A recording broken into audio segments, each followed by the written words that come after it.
मलिया के गलिया हो के निकले सुंदर दुल्हा हो।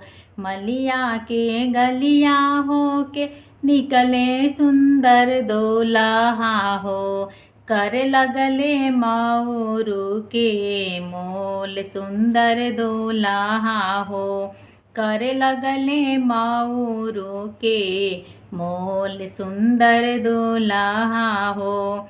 मऊरू के मोल तुहसे ना होई है दुल्हा हो। मऊरू के मोल तुहसे ना होई है दुल्हा हो। ले ले आइहा पापा जी के साथ सुंदर दुल्हा हो। ले ले आइहा बाबा जी के साथ सुंदर दुल्हा हो। दर्जी की गलियां हो के निकले सुंदर दुल्हा हो। दर्जी के गलियां हो के निकले सुंदर दुल्हा हो। करे लगले जोड़वा के मोल सुंदर दुल्हा हो। करे लगले जोड़वा के मोल सुंदर दुल्हा हो।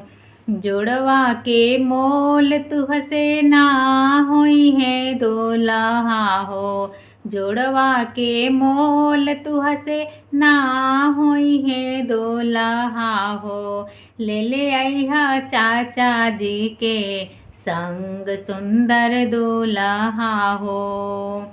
ले ले आइहा चाचा जी के संग सुंदर दुल्हा हो। सोनरा के गलियां हो के निकले सुंदर दुल्हा हो। सोनरा के गलियां हो के निकले सुंदर दुल्हा हो। कर लगले सिकड़ी के मोल सुंदर दुल्हा हो।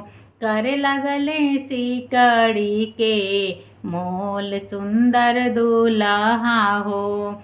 सिकड़ी के मोल तुहसे ना होई है दुल्हा हो। सिकड़ी के मोल तुहसे ना होई है दुल्हा हो। ले ले आइहा फूफा जी के संग सुंदर दुल्हा हो। ले ले आइहा भैया जी के संग सुंदर दुल्हा हो।